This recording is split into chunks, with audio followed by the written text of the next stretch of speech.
Nous sommes très heureux en fait de vous accueillir à notre webinaire. Alors attendez, je vais vérifier sur le plan technique si tout se passe bien. Voilà, et bien, écoutez, maintenant je crois que nous sommes tous connectés. Nous avons aujourd'hui 350 personnes qui se sont inscrites à ce webinaire. Donc on est très heureux de vous accueillir à ce 9e webinaire, je pense, depuis pratiquement un an. Nous avons en fait la présence de Pascal Souplier, qui est le directeur de l'IIFA, et puis Marc Verger, qui est auditeur et directeur du développement de l'ISQ. Je suis donc très heureux de vous accueillir et de participer à ce webinaire avec vous deux. Je vous donnerai la parole tout à l'heure, évidemment, pour que vous puissiez vous présenter. Et puis, Pascal, puisque tu es dirigeant d'un organisme de formation sur le sud de la France, eh bien, on passera un peu plus de temps parce que je crois que tu as une belle expérience dans le domaine du digital. Premièrement, parce que tu as fait un audit à blanc digital. Et puis, deuxièmement, tu as digitalisé l'ensemble de ton offre de formation. Voilà. Nous avons en fait aujourd'hui un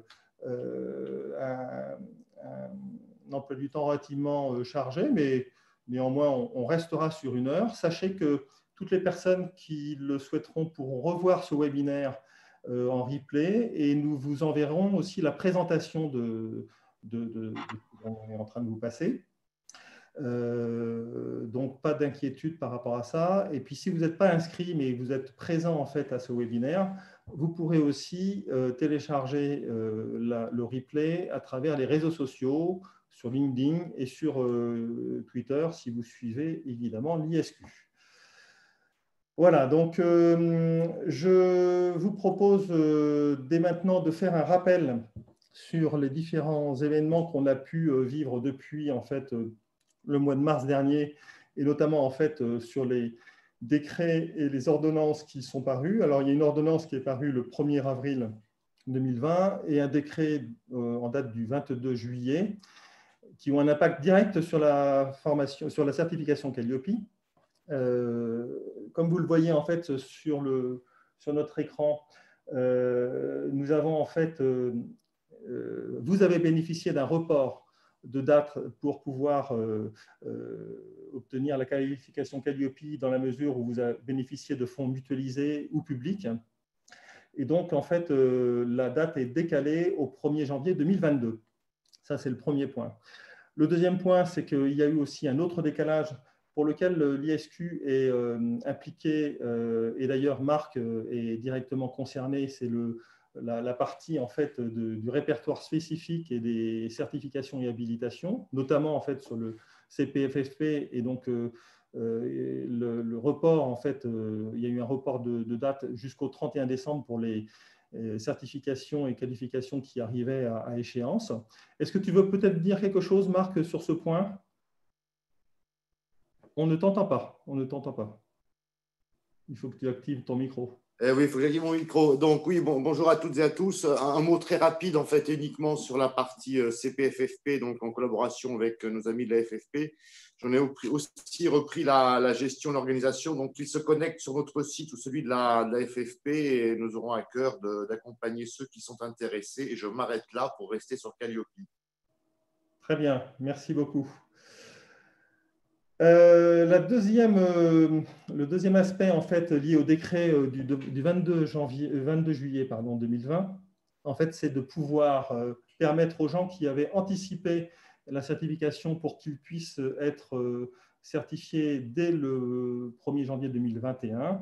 Eh bien, la durée de certification passe de 3 à 4 ans. Mais ça, ce sont des rappels, on l'a déjà précisé lors de nos derniers webinaires, mais c'est, je pense, important en fait, de vous le rappeler. L'autre point qui est aussi important, c'est que à partir du moment où vous êtes certifié au 1er janvier 2021, vous avez en fait, comme vous avez en fait 4 ans pour pouvoir bénéficier de la certification de Calliope, l'audit de surveillance peut se tenir entre le 14e et le 28e mois qui suit la certification. Et ça n'est valable que pour les gens qui seront certifiés. Ça ne veut pas dire que si vous avez passé un audit avant le 1er janvier 2021 et que vous êtes certifié après cette date-là, vous aurez en fait cette facilité.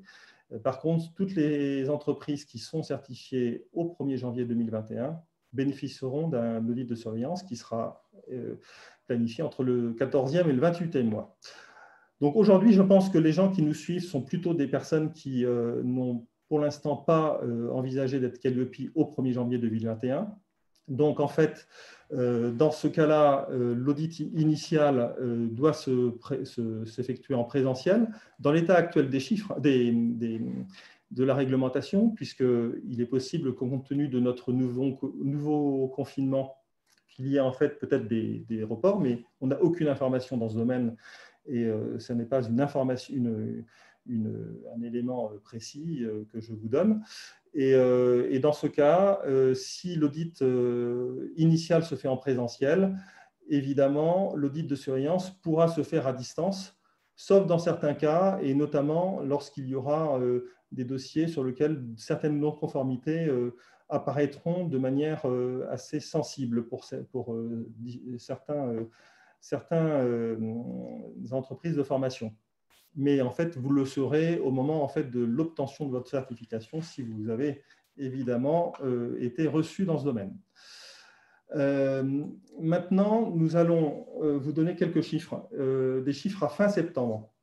À fin septembre, nous avons aujourd'hui 3500 entreprises de formation qui ont été certifiées Calliope. Alors, ça peut paraître relativement important, mais il faut savoir que il y a aujourd'hui 40 000 entreprises de formation qui sont enregistrées au Datadoc. Donc, ce qui veut dire qu'aujourd'hui, on n'a même pas 10% des entreprises de formation qui sont certifiées Calliope. Et donc, ça signifie que si potentiellement les 40 000 entreprises de formation veulent obtenir cette certification, il va y avoir un certain goulot d'étranglement. Peut-être que Marc peut intervenir et agir sur, ou tout du moins commenter ce point-là. Qu'est-ce que tu en penses, Marc, par rapport à ça? Premier constat, 3500 est un nombre conséquent d'un certain point de vue, mais pour moi, en fait, relativement faible. Ça veut surtout dire que si la crise sanitaire a été un petit peu peut-être le prétexte à prolonger d'1 an le délai pour obtenir Calliope, on s'aperçoit malgré tout qu'il en reste beaucoup. Et quand bien même seulement 20 000 partiraient sur la recherche de Calliope et l'obtention de Calliope, ce n'est pas simplement un peu plus de 15 000 entreprises audit. Il faut savoir que pour un audit, on peut avoir 1, 2, 3, 4, 5, 6 jours d'audit. Et moi, ce qui m'inquiète plus ici par rapport à tous ceux qui nous écoutent, c'est que oui, il y aura possiblement ou vraisemblablement un vrai goulot d'étranglement. C'est surtout en fait la capacité d'audit française. Ce n'est pas une question de certificateur, c'est si on met tous les auditeurs les uns après les autres et cumulés, comment allons-nous faire pour pouvoir auditer 15 000 organismes et non pas 15 000 jours d'ici la fin de l'année prochaine? C'est une très bonne question. Très bien, merci beaucoup.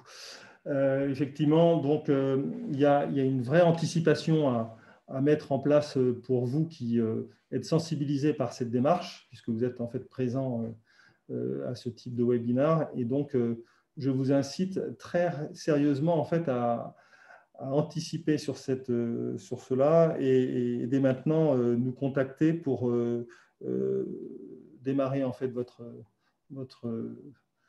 certification.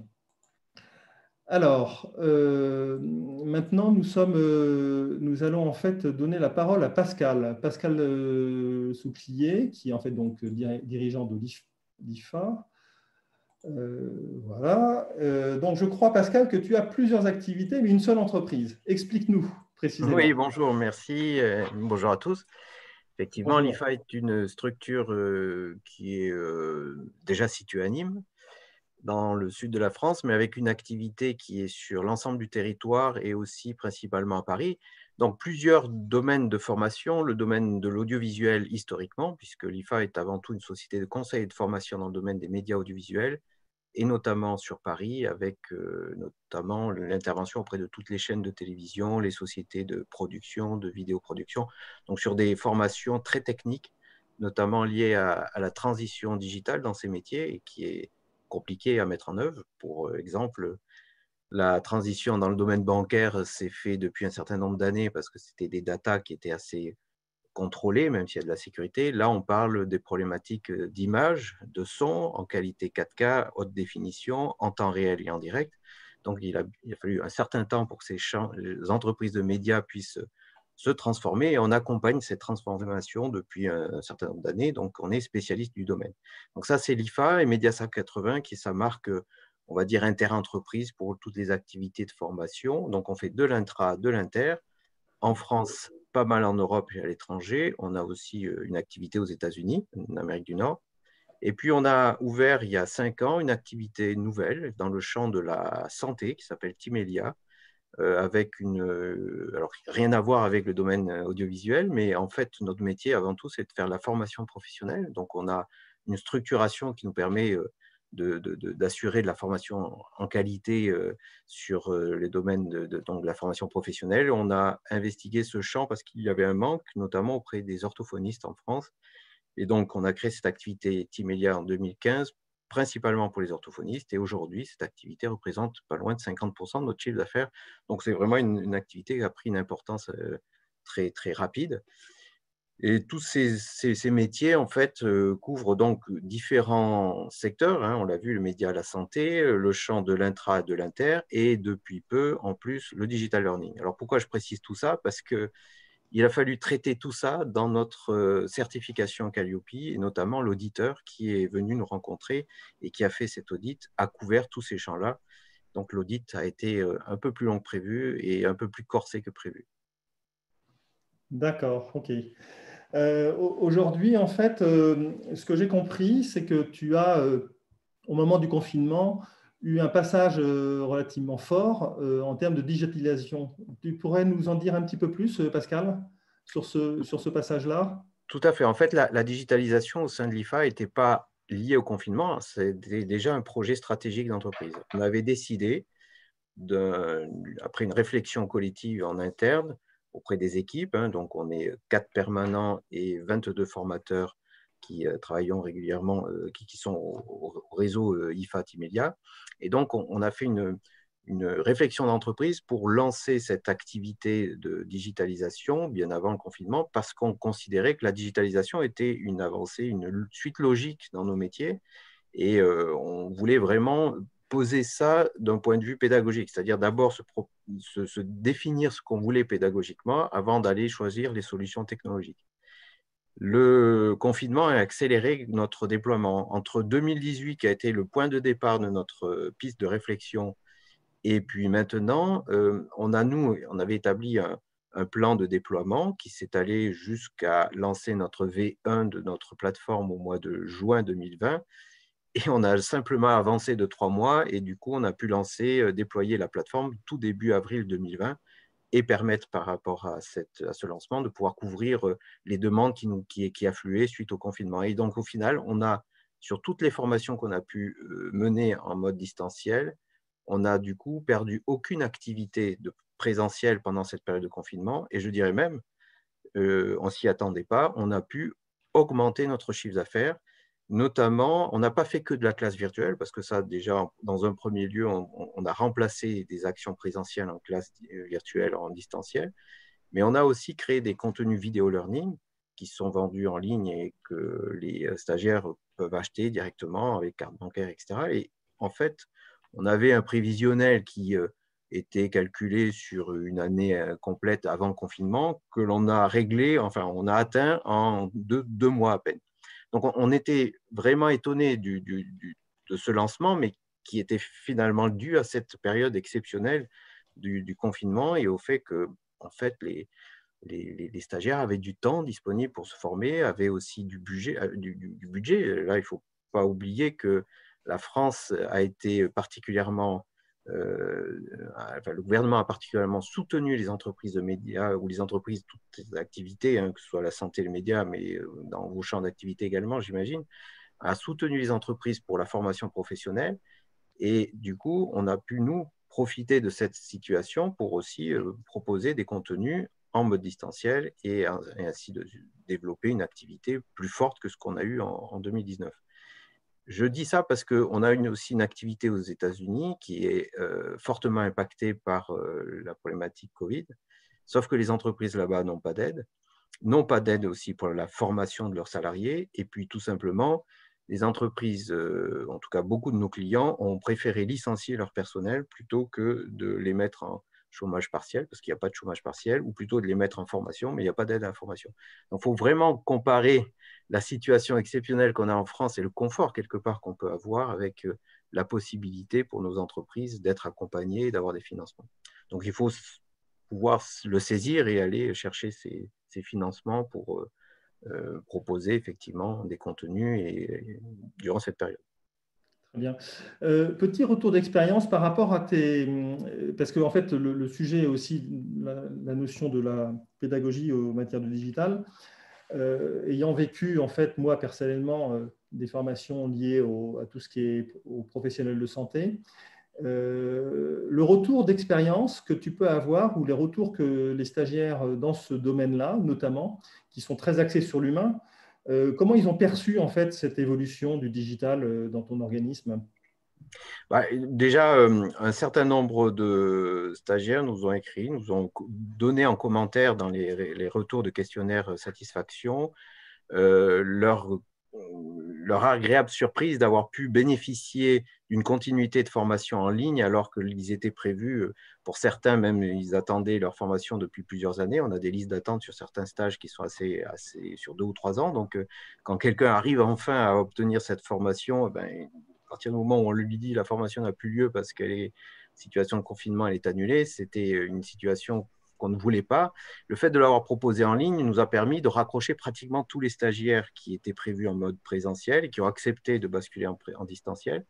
Et au final, on a eu ce côté assez intéressant à la fois de remerciements de la part de ces stagiaires, mais aussi on a eu des retours qui nous permettaient, c'était une manière de tester aussi notre démarche digital learning, c'est que la plupart nous ont dit, en fait, on a trouvé un autre intérêt par la formation en ligne parce qu'on a créé des groupes d'échange, on a pu avoir finalement une sorte d'interactivité entre nous qui était différente d'une formation en présentiel, mais qui était tout aussi forte. Et en définitive, par exemple, on a un chat sur notre plateforme Synchrone qui permet de laisser les stagiaires échanger entre eux et s'échanger parfois des informations, des liens, tout un tas d'informations utiles en lien avec le stage. Et en fait, ce que l'on a fait, c'est qu'on a on a conservé ces échanges, on en a fait un export et on l'a fourni avec nos supports de cours en fin de session. Et en fait, les stagiaires ont retrouvé l'ensemble des échanges de chat qu'ils ont pu avoir entre eux et surtout la quantité d'informations utiles et complémentaires à la formation, tous les liens qui ont été partagés, les bonnes pratiques, etc. Et ça a été au final une découverte. En fait, on a réussi à recréer une dynamique de groupe différente. D'accord, ok. Donc, une excellente surprise en fait par rapport à la réaction et la satisfaction des personnes sur une technologie qui, jusqu'à maintenant, n'était pas vraiment très utilisée dans ce domaine. Hein. Tout à fait, avec en plus aucune ou très peu de situations d'échec, en tout cas techniques, même si on savait que le confinement allait amener un engorgement des réseaux, on n'a pas eu ce souci, tout le monde a pu se connecter. On avait quand même eu une assistance pédagogique et une assistance technique permanente, c'est-à-dire qu'en fait, il y avait vraiment quelqu'un disponible pour intervenir. Ce n'était pas au formateur de gérer les problématiques techniques, c'est-à-dire qu'on a l'assistance prenait le relais, appelait le stagiaire qui était en panne, prenait la main sur son poste, réparait le problème et le reconnectait. On avait même des solutions de secours pour lui permettre de se mettre sur un téléphone, un smartphone, en attendant d'être reconnecté sur son ordi. Donc en fait, tout a été fait pour que ça puisse fonctionner et pour que pédagogiquement, on recrée un lien. Par exemple, nos formateurs ont été accompagnés par une responsable pédagogique de la démarche digital learning pour que les formateurs puissent créer leur contenu en mode distanciel, que ce soit en classe virtuelle, mais aussi des contenus qui ont été tournés et montés, diffusés en vidéo learning. Très bien, ok. Écoute, merci beaucoup pour ce témoignage-là qui est très utile, je pense, pour notamment les gens qui se posent encore quelques questions sur les évolutions dans ce domaine et notamment sur des systèmes de formation qui sont parfois en fait très centrés sur l'humain. Hein. Tout à fait. Et je précise juste, c'est qu'on a fait le choix de développer nos propres plateformes.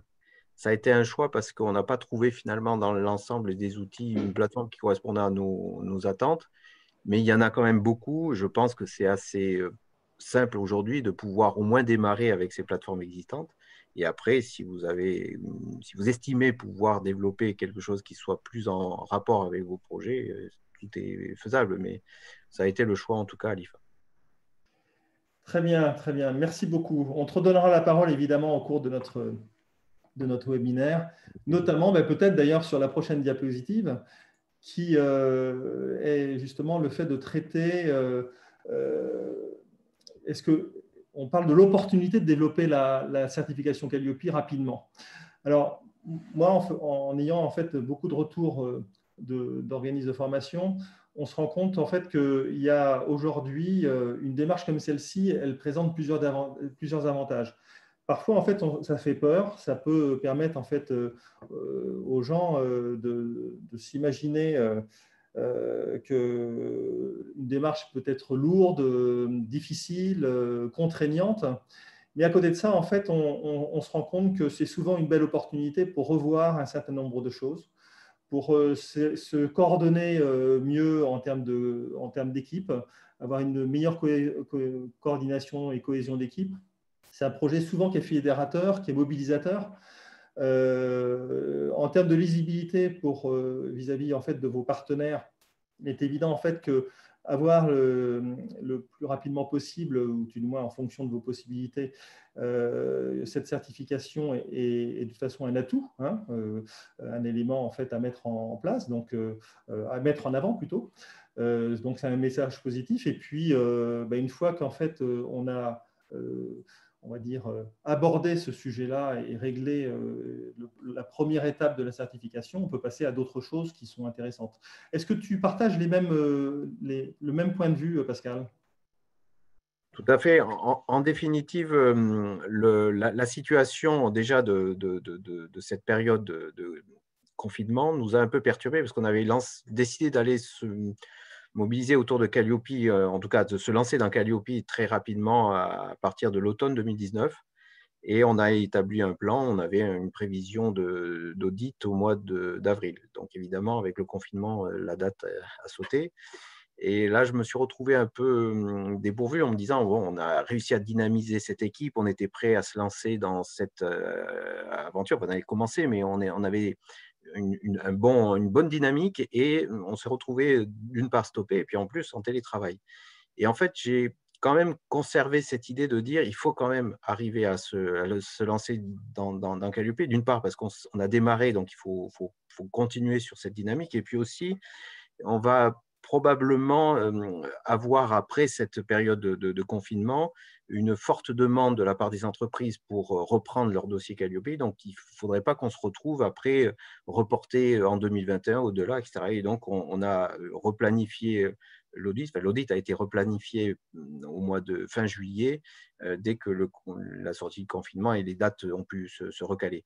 Mais en définitive, je voudrais partager un peu un élément assez intéressant, c'est que le fait d'être confiné nous a permis de voir des choses en situation donc d'analyse de Calliope et des indicateurs qu'on n'aurait pas vu si on avait été en présentiel. Parce qu'en fait, le fait d'être en mode distanciel et de travailler, continuer à travailler, de faire des formations, d'avoir à gérer des stagiaires, des situations parfois difficiles d'organisation, de planning, de lien avec les différents clients, nous a démontré qu'il fallait vraiment garder une trace et mettre en place des solutions de consignes, ou en tout cas de pouvoir partager les infos et d'avoir la possibilité par un outil collaboratif de mettre en place une traçabilité de tout ce qu'on faisait et qu'on disait.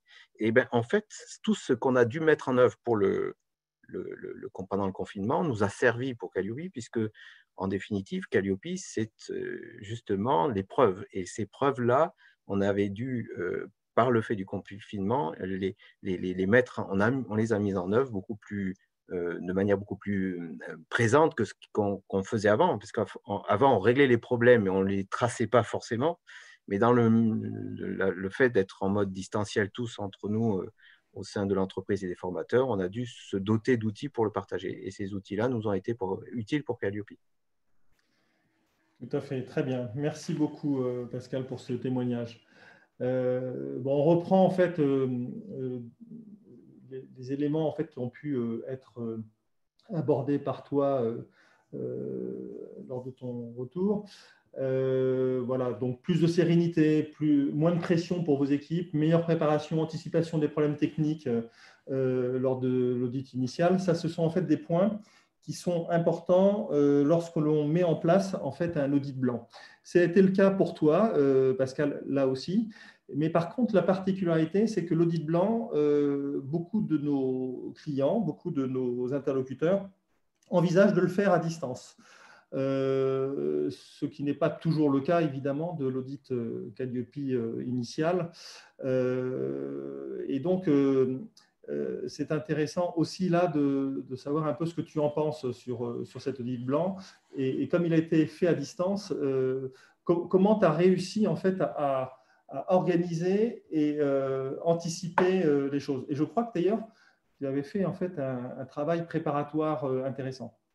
En définitive, on voulait réussir Calliope au premier coup. On ne voulait pas s'inscrire dans une situation de non-conformité nécessitant un rattrapage, etc. On voulait le régler. Donc, moi, j'ai mis des moyens pour le régler, même si on n'est quand même pas une énorme structure de formation. J'ai quand même investi pour me faire accompagner. Donc, on a pris une personne qui nous a accompagnés et qui nous a accompagnés non pas pour établir nos critères ou nous aider à les établir, mais nous a accompagnés pour interpréter les différents indicateurs. Et ça, c'est très important pour bien vérifier ce que l'on doit fournir dans le cadre de l'audit et en termes de documentation et ne pas se tromper, ne pas aller sur des fausses pistes ou ne pas préparer des choses qui seraient inutiles. Ce n'est pas toujours évident de bien comprendre ce que chaque indicateur veut dire. Donc ça nous a déjà permis de gagner du temps, de bien savoir sur quel axe travailler.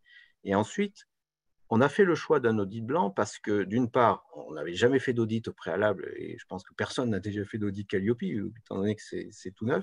Mais en même temps, c'était un coût, même s'il faut le budgéter, mais c'était un coût qui n'était pas vain parce qu'on a, par cet audit blanc, pu démontrer quelques erreurs qu'on a pu corriger entre l'audit blanc et l'audit initial.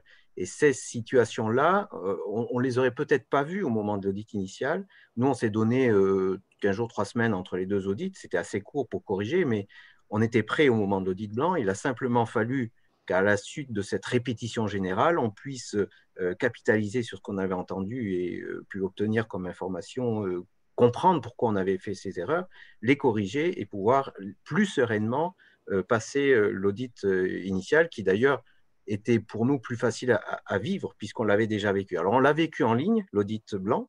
Ça s'est très bien passé et en fait, on avait beaucoup de documentation qui était digitale, donc c'était facile d'aller chercher sur le poste et puis l'afficher. C'était un peu moins évident le fait d'avoir tout sur le même poste. On aurait dû peut-être avoir un poste qui servait de diffusion en lien avec la plateforme pour l'auditrice et puis un autre poste dédié à l'ensemble des données que l'on partageait. Enfin, bon, ça s'est bien passé. Et donc, après, l'audit initial, lui, a eu lieu en présentiel. OK. Tu pourras peut-être nous dire 2-3 points par rapport aux indicateurs qui ont été pointés plus précisément lors de ta préparation qui avaient besoin de certains éclaircissements. Hein, on va pouvoir le voir tout à l'heure, je pense. Hein. Avec plaisir. OK, d'accord, très bien. Donc, en fait, de mon point de vue, l'audit blanc est pratiquement, alors je ne dis pas incontournable, mais très important pour pouvoir justement diminuer en fait cette pression qu'il peut y avoir et puis découvrir des choses qu'on n'imagine pas en n'ayant jamais réalisé en fait ce type d'audit. Voilà. Donc, j'insiste fortement sur le fait que l'audit blanc est quand même un élément majeur, je dirais, de la bonne réussite et de la bonne préparation, au-delà d'ailleurs de la préparation, évidemment, avec des conseils en amont. Ensuite, alors, la préparation, pardon, excusez-moi, la préparation de votre audit de certification. Alors, sachez que je suis pratiquement certain que la plupart d'entre vous connaissent ce point-là. Il existe en fait un guide de lecture du référentiel en fait, qui a été très bien conçu en fait, par la DGEFP et qui est en fait à disposition de chacun et chacune sur leur site. Et la dernière version est apparue tout dernièrement, puisqu'elle est apparue le 6 octobre dernier. Et qui fait que c'est un élément en termes de façon à pouvoir préparer vos équipes, un élément indispensable de le faire connaître, de le diffuser et que chacun puisse s'appuyer en fait sur ce guide. Sur ce guide-là, en fait, vous avez en fait au niveau de chacun des interlocuteurs la définition de l'indicateur, pardon. Excusez-moi, je suis un petit peu stressé par rapport aux conditions d'organisation technique. Donc, sur chacun des indicateurs, la définition, le niveau attendu, les exemples de preuves. Alors, quelques exemples, hein, sachant qu'une preuve peut être tout à fait différente de celle qui est marquée sur le guide. Mais par contre, vous avez en fait un certain nombre d'exemples de manière à ce que vous puissiez en fait vous appuyer sur quelque chose de concret. Le type de non-conformité aussi, qu'elle soit majeure ou mineure. Il y a un certain nombre de points aussi qui ont été rajoutés avec cette nouvelle version. Donc, on va pouvoir le voir dès maintenant. Un indicateur ou tout du moins un point que tu connais a priori relativement bien maintenant, Pascal, qui est en fait la partie des personnes en situation de handicap. Donc, en fait, les indicateurs qui ont été revus ou tout du moins complétés sont les indicateurs 1, 10, 19, 23, 25 et 26. Vous avez en fait, à travers ça, je dirais, un point très particulier et très, très précis sur la façon dont on peut aborder la partie du handicap au niveau de cette certification Calliope. Je te laisse développer un petit peu, Pascal, le pourquoi de cet indicateur. Déjà, par rapport à ça, on a été bien averti de l'importance de cet indicateur avec la personne qui nous a accompagnés et il nous a donc engagé à bien préparer, bien trouver, mettre en place toutes ces preuves, ne serait-ce que pour le lieu d'accueil. Nous, on n'a pas dans nos locaux de salle d'accueil pour de la formation. Toutes nos formations se déroulent soit chez nos clients, soit dans des salles que l'on loue. Donc, il a fallu apporter la preuve que les salles qui sont louées sont accessibles aux personnes en situation de handicap. Mais on a aussi évoqué une chose qui est importante, c'est que, par exemple, avoir des partenaires spécialisés ou des contacts au sein de l'AGFI pour, en cas de situation de handicap ou de problématiques particulières qui se posent au niveau de l'organisation technique d'une formation pour accueillir une personne en situation de handicap, de pouvoir avoir un conseil qui nous apporte une solution pour, en face de chaque problématique posée, qui nous apporte des solutions d'accompagnement pour qu'on puisse accueillir ces personnes. Et en fait, on a, nous, une fiche qui reprend tous les contacts que nous avons localement et qui peuvent nous renvoyer vers des contacts dans différentes régions, parce qu'on travaille, nous, sur l'ensemble du territoire, pour pouvoir, en cas de formation qui pourrait se passer à Nantes, par exemple, trouver une solution pour accueillir une personne dans ce cas-là à Nantes. Je crois que tu as coupé ton micro, Christophe.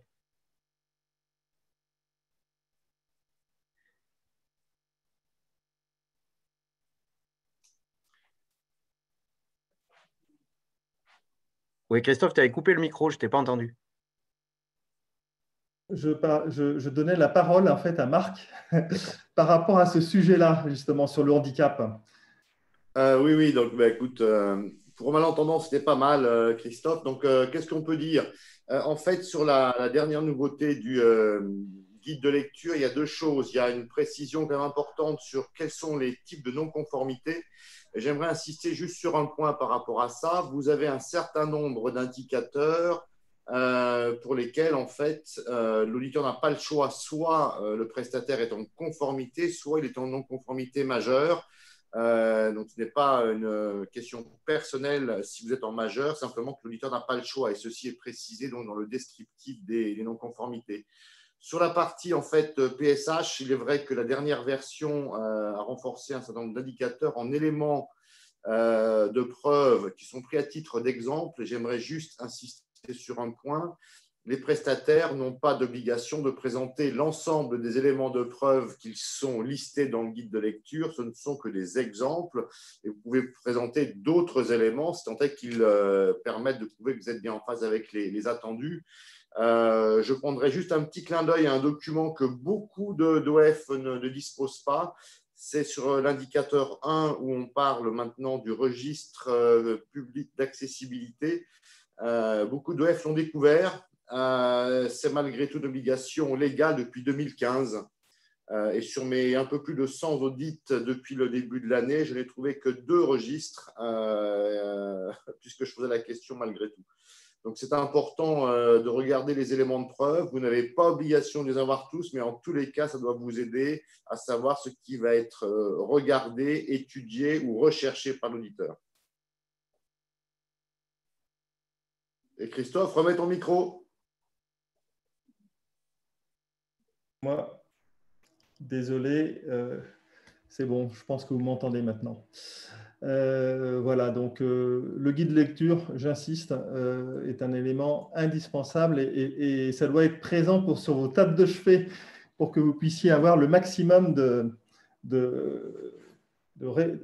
tous les réflexes en fait, qui sont liés à ça. Dès que vous vous posez une question, allez voir le guide de lecture. Je pense que vous aurez déjà un certain nombre de réponses par rapport à ça. Et je me permets de préciser, si je le peux, que non seulement il a été notre guide de lecture et sur ma table de chevet, mais il l'est encore. C'est-à-dire que maintenant qu'on a obtenu Calliope, on s'attend aux audits de contrôle hein, d'étapes suivantes et il faut qu'on passe notre temps quand même, qu'on vérifie qu'on est toujours en conformité avec l'ensemble des indicateurs. Donc, on le charge chaque fois qu'il y a un nouveau qui arrive. Oui, complètement. Ce sera d'autant plus utile que pour ton audit de suivi, de surveillance, tu seras, comme tu étais précédemment au PQF, donc tu avais un audit initial allégé, et que lors de l'audit de surveillance, en fait, tu seras audité sur l'intégralité de tous les indicateurs te concernant. Voilà. Alors, les enseignements de nos premiers audits à distance. Alors ça, Marc en fait va pouvoir nous donner en fait un peu son retour et surtout, alors je ne vais pas dire des conseils, mais des observations importantes. Oui, il est vrai qu'à l'ISQ, un auditeur n'a pas le droit de conseiller. Donc, on va peut-être se laisser aller à quelques partages d'expérience ou quelques invitations. Pour rebondir juste avant sur ce qu'a précisé Pascal, hein, le fait de pouvoir s'assurer d'être à jour de ce guide de lecture, bon, il y a d'autres livres de chevet, mais celui-ci peut en être un, ça concourt quand même à la conformité avec l'indicateur 23 où le prestataire doit démontrer une veille réglementaire sur tout ce qui est en lien avec la formation. Donc, voici un très bon exemple. Maintenant, retour sur les audits à distance, peut-être surtout parler un petit peu de comment ça va se passer. En fait, déjà, c'est une vraie question à se poser. Autant vous n'avez pas d'enjeu sur un audit blanc ou un pré-audit. Par contre, si on parle d'audit initial, donc le vrai, là, il faut vraiment se poser la question de suis-je en capacité, mon organisation est-elle en capacité de pouvoir réaliser cet audit dans de bonnes conditions. C'est surtout ça en fait qu'il faut voir. On parle souvent en fait d'un degré de digitalisation, on en reparlera juste un peu après, mais ça, c'est ce qui est important. Comment ça se passe globalement? On travaille essentiellement, si c'est l'ISQ pour ma part, avec une liaison Zoom et on peut utiliser n'importe quel autre moyen de connexion et de partage d'écran proposé par les prestataires. Team et autres consorts, tout nous va. Ce qui est important, par contre, c'est qu'en amont de l'audit, il est bon de faire un test. Deux choses. Un, pour voir déjà si le matériel est compatible, si la bande passante est suffisante pour pouvoir travailler dans de bonnes conditions. Passer une demi-journée, ça va. Une journée, ça peut être long. Et lorsque vous avez 4 jours d'audit avec le même prestataire à distance, ça devient un petit peu lourd. Il faut que les conditions soient quand même agréables pour tout le monde. Et en fait, il y a aussi une autre chose qu'on n'arrive pas à mesurer, mais que ce petit test peut nous permettre d'appréhender. C'est dans quelle mesure l'équipe du prestataire maîtrise l'utilisation de l'outil à distance. Est-ce qu'ils savent faire un partage d'écran? Est-ce qu'ils savent se renvoyer le partage d'écran? Là, c'est un vrai enjeu parce qu'il se peut que des personnes puissent avoir un souci.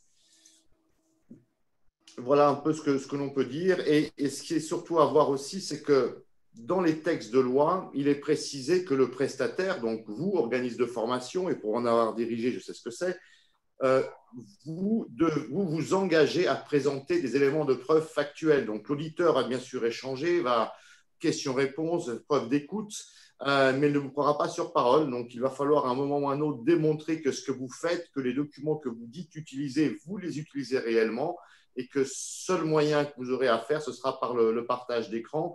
Et c'est là, en fait, où il faut bien réfléchir, c'est est-ce que je serai en capacité le jour de l'audit, eh bien, de présenter tous les documents que l'on pourrait me demander. Il y a des indicateurs pour lesquels c'est évident. Lorsqu'on parle de communication, indicateur 1, oui, on va aller voir votre site Internet, ce n'est pas très compliqué, on ira voir un programme de formation, on verra éventuellement une réponse commerciale à un client. Mais maintenant, lorsqu'on parle de l'indicateur 22 sur le développement des compétences de vos équipes, est-ce que vous avez une copie accessible des entretiens annuels de vos collaborateurs? Est-ce que vous avez bien les attestations de formation ou les attestations de réalisation des formations de vos collaborateurs qui sont accessibles?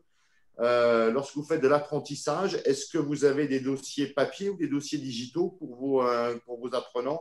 Donc, ce sont autant de questions qu'il faut se poser. Et juste une parenthèse très courte, j'ai eu un entretien juste avant le webinaire d'une demi-heure avec un prestataire qui se pose aujourd'hui vraiment la question de pouvoir le réaliser à distance alors qu'il en était convaincu une demi-heure avant l'appel. Je te laisse tourner là, peut-être changer de slide, Christophe. Après, gardez donc à l'esprit que ce qui est important, c'est que vous devez être capable de présenter le jour de l'audit à distance des éléments de preuve avec partage d'écran. Plus l'audit est long, mieux c'est, parce que si vous n'êtes pas capable ou en capacité de présenter au moment où l'auditeur vous sollicite sur certains éléments, eh bien, vous pouvez toujours mobiliser une personne de l'équipe pour qu'elle puisse aller scanner et vous envoyer le document. Donc, si on a un audit d'une demi-journée, ça va être très compliqué. Maintenant, dès lors qu'on a une journée ou plus, il est vrai que cet exercice devient peut-être plus facile et c'est quand même plus agréable. Donc, en tous les cas, voilà les points de vigilance que nous avons évoqués avec vous ici à avoir. Parce que si vous êtes dans l'incapacité de présenter les éléments de preuve pour attester de ce que vous faites, eh bien, il est vrai que vous êtes confronté à une non-conformité et ceci n'est pas forcément toujours, je dirais, ça va être une perte de temps pour vous du fait de l'exercice. Après, un deuxième point surtout ici, c'est vous assurer que vos équipes soient mobilisables. Je ne vous conseillerais jamais de mobiliser l'ensemble des équipes, que tout le monde soit impliqué, ça me paraît une évidence, mais il faut que les équipes soient mobilisables et qu'à tout moment, vous puissiez justement solliciter l'un ou l'autre de vos collaborateurs. En présentiel, c'est simple, on peut aller taper à la porte du bureau d'à côté. Par contre, à distance, comment faire pour s'assurer que sur une journée, les collaborateurs soient en alerte et soient prêts à observer le SMS qui leur a été envoyé ou le mail qui leur a été envoyé pour apporter un élément de réponse ou scanner un document. Donc, c'est aussi cette petite gymnastique qu'il faut prévoir et sur laquelle il faudra s'organiser. Après, oui, il y a derrière petite ligne, c'est vrai.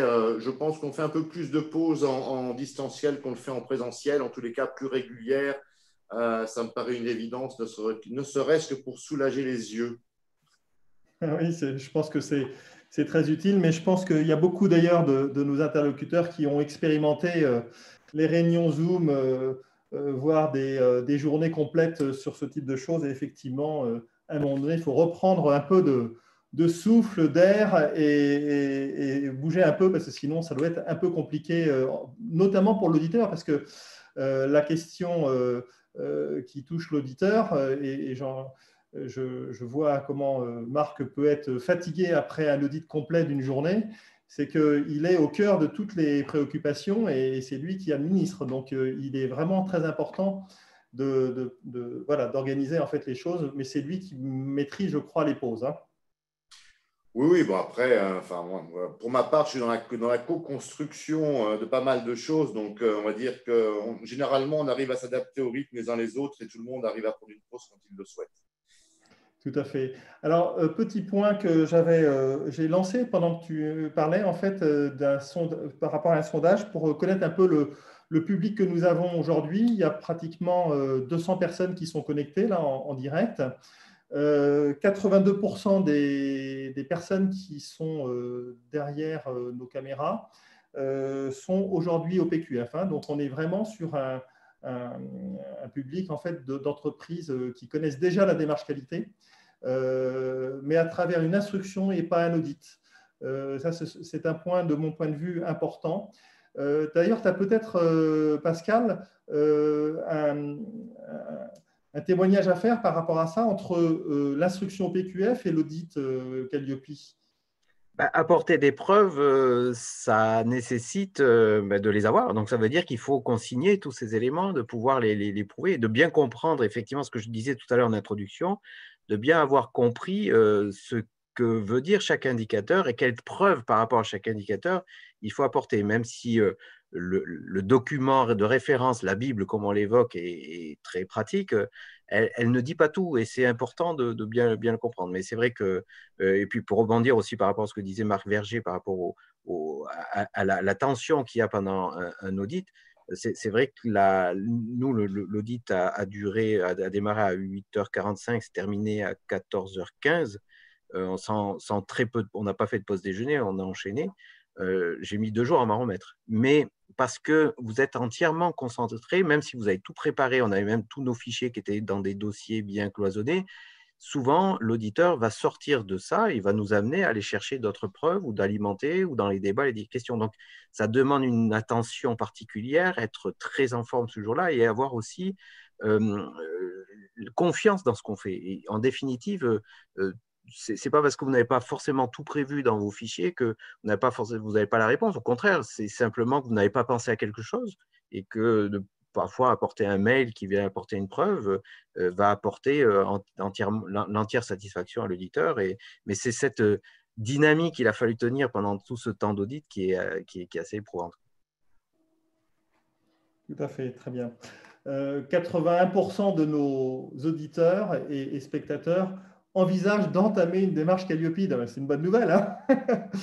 Voilà. Alors, différentes petites questions sur lesquelles en fait, on a déjà pu répondre en direct. Je vous incite d'ailleurs à en poser d'autres hein, si vous le souhaitez. On peut peut-être revenir sur la notion de salle à distance, enfin de salle déportée, Marc, par rapport à des gens qui font par exemple des formations, des journées d'études dans des hôtels, et notamment sur l'accessibilité handicap. Alors, ça couvre pas mal de sujets. J'ai déjà répondu à une question directement en ligne où est-ce qu'un organisme de formation est un établissement ERP? Eh bien oui, si vous recevez des stagiaires dans vos locaux, vous recevez du public. Donc normalement, généralement sur des OF, on va dire, qui ne sont pas des centres d'apprentis ou des grands centres, on est plutôt sur de l'ERP 5.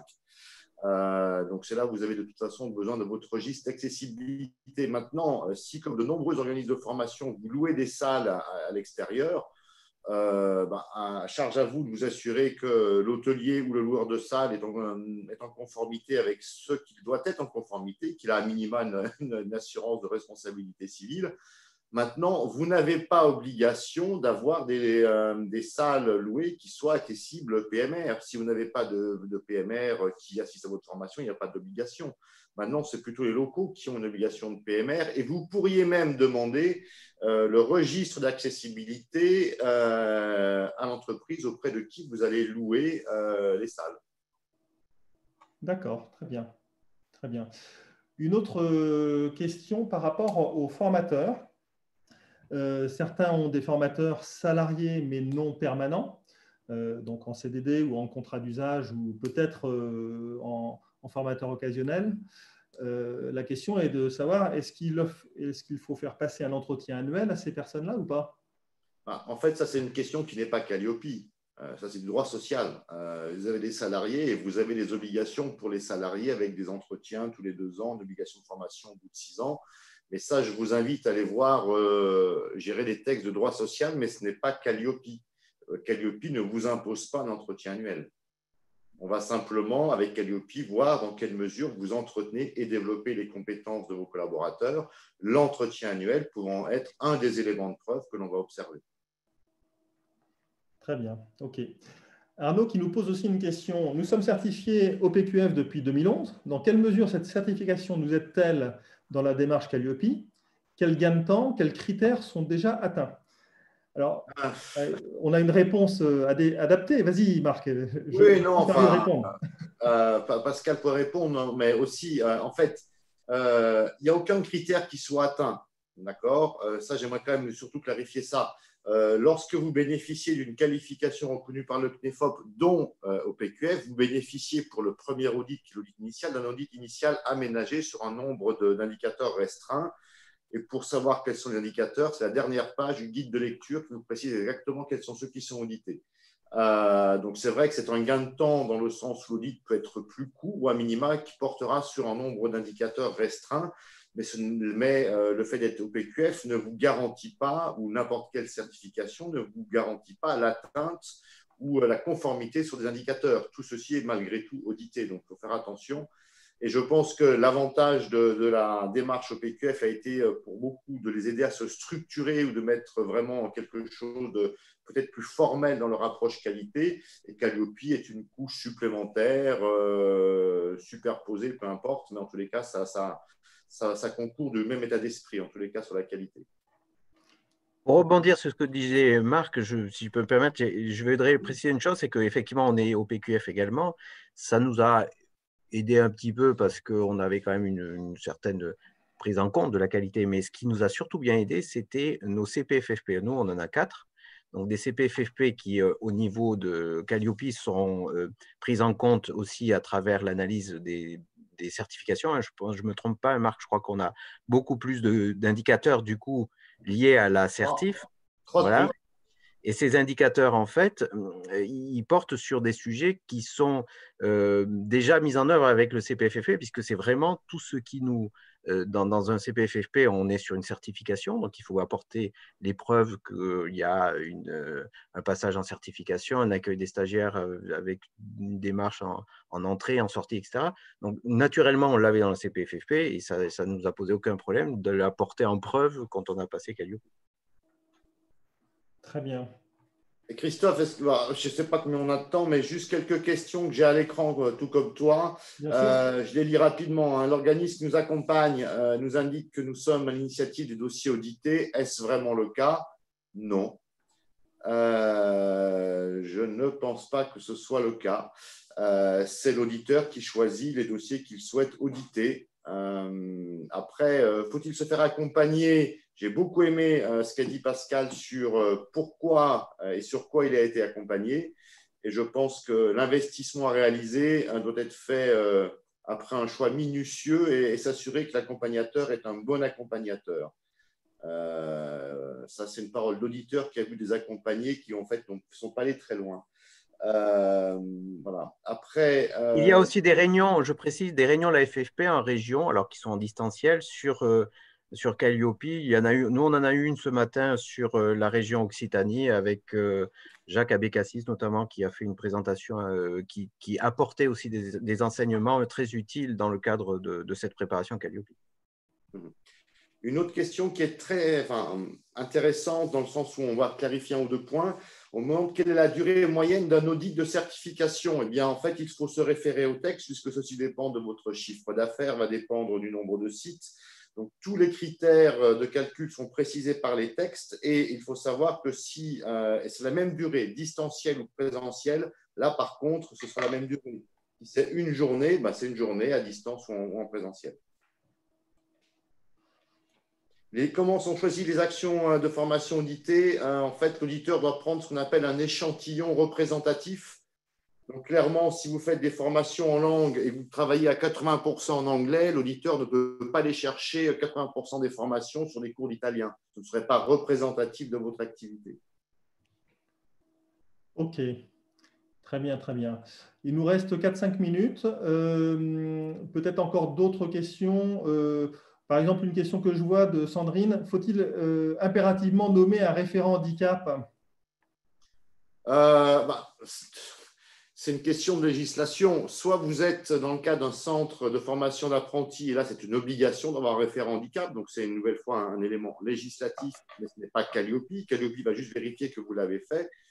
Pour les autres activités, il n'y a pas à ce jour d'obligation légale. J'attirais juste l'attention quand même sur cette question de référent handicap. Nommer un référent handicap, ce n'est pas simplement nommer Pierre, Paul ou Jacques. Ce que va vérifier l'auditeur, c'est quelle est la légitimité de la personne qui a été nommée référent handicap pour être référent handicap. On ne va pas simplement vérifier qu'on a mis un nom et une fonction à coller. Donc, c'est vrai qu'on peut aller demander est-ce que la personne a suivi une formation de référent handicap. Il y en a qui sont gratuites, il y en a qui sont payantes. On vous laisse trouver, mais la GFIP est plutôt pas mal pour vous accompagner. Voilà, mais il faut avoir une vraie crédibilité, légitimité pour être référent handicap. Oui, OK. La démarche Calliope se rapproche-t-elle d'une certification ISO?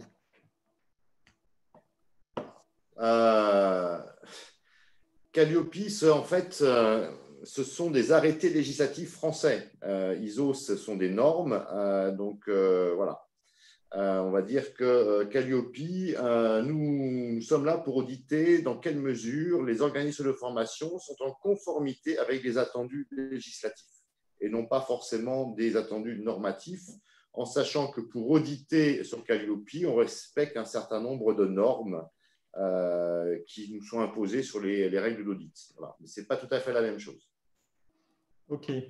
Alors, un point qu'on n'a peut-être pas développé, c'est sur les non-conformités mineures et les non-conformités majeures. La personne demande en fait la différence et surtout l'impact que ça peut avoir au niveau des non-conformités.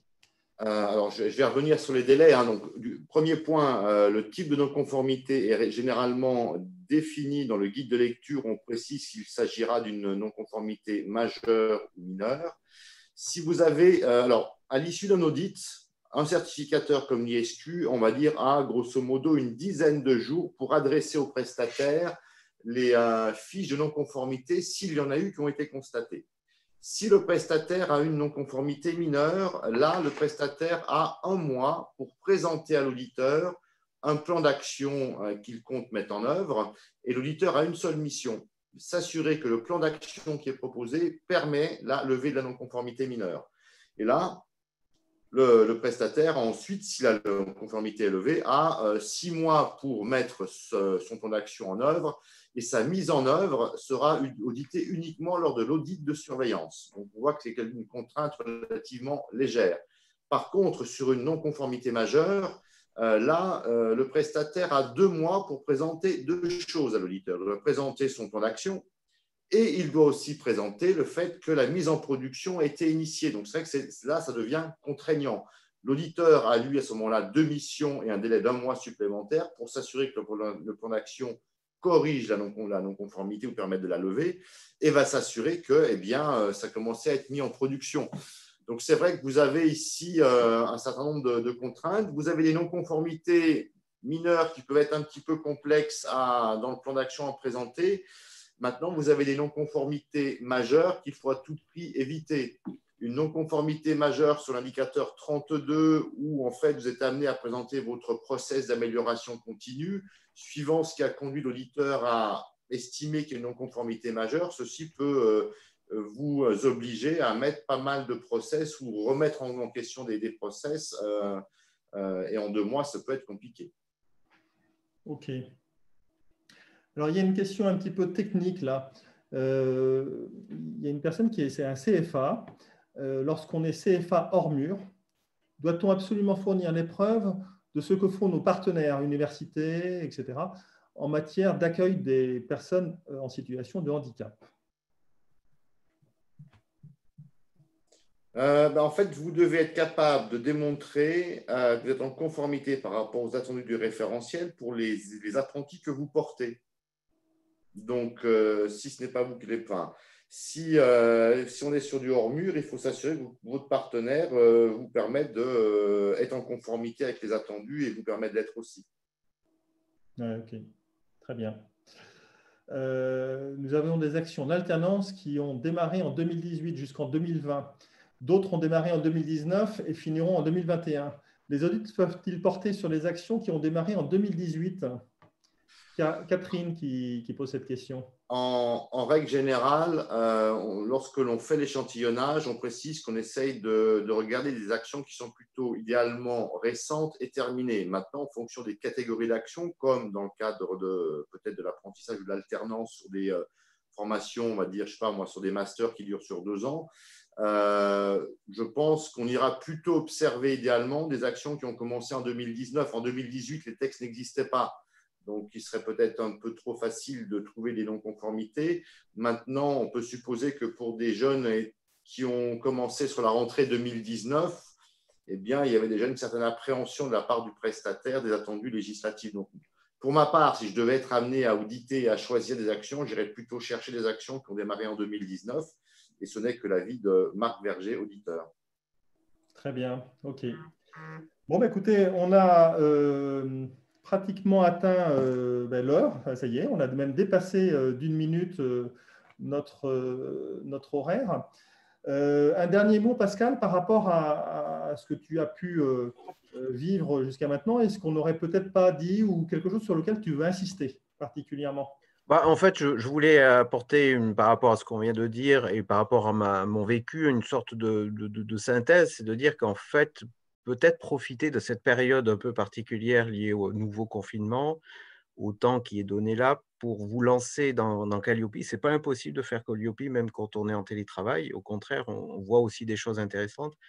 Et puis, je dirais même, plus tôt vous le faites, mieux ce sera dégagé de votre agenda et puis peut-être éviter aussi les engorgements qu'il pourrait y avoir à terme. Vous l'avez évoqué, effectivement, beaucoup d'organismes ne sont pas encore passés. Et puis, à notre expérience, on a fait le choix de prendre un accompagnateur pour comprendre les indicateurs et on a fait le choix d'un audit blanc pour être à l'aise ensuite sur l'audit initial et on ne le regrette pas. Très bien. Il me reste à te remercier très sincèrement de ce témoignage. Avec plaisir. Et puis écoute, bon vent pour l'évolution de l'IFA. Et puis surtout, on a une clause de revoyure au niveau de l'ISQ lors de ton audit de surveillance. Donc, on te souhaite le meilleur pour l'IFA. On croise les doigts. Marc, tu peux peut-être faire un mot de clôture par rapport à notre webinaire? Un mot de clôture, clairement aujourd'hui, avec toutes les annonces et le reconfinement auquel nous sommes plus ou moins contraints aujourd'hui, la question de l'audit à distance est vraiment d'actualité. Donc, j'espère qu'on a réussi aujourd'hui à vous éclairer et en tous les cas à vous sensibiliser sur un certain nombre de points qu'il faut prendre en compte avant peut-être de se positionner, de prendre la décision d'aller sur un distanciel. Nous avons la possibilité aujourd'hui de les faire à distance grâce à des changements législatifs. Il n'y a pas de possibilité aujourd'hui légale ou législative de mixer un audit présentiel et distanciel. Ce pourrait être d'un point de vue pratique quelque chose qui est certes plein de bon sens, mais pas possible aujourd'hui. Et simplement, en fait, moi, ce que j'ai envie de dire ici, c'est que si vous êtes prêt ou avez le sentiment d'être prêt, ne tardez pas et allez-y. Ça, c'est vraiment très important. Et je corroborerai une deuxième fois ce qu'a dit Pascal. Si vous vous faites accompagner, et très bien, je sais qu'il y a un très beau marché de niche en ce moment là-dessus, mais faites-vous accompagner pour qu'on vous éclaire sur les attendus et comment il faut comprendre et interpréter les indicateurs.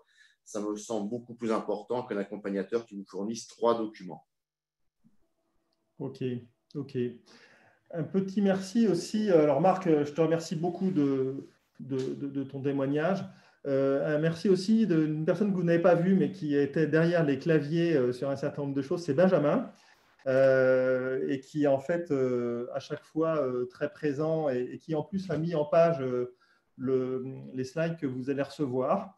Donc je vous rappelle, le replay, vous allez le recevoir en lien très prochainement. Il faut attendre environ 48 heures, le temps qu'on fasse le montage.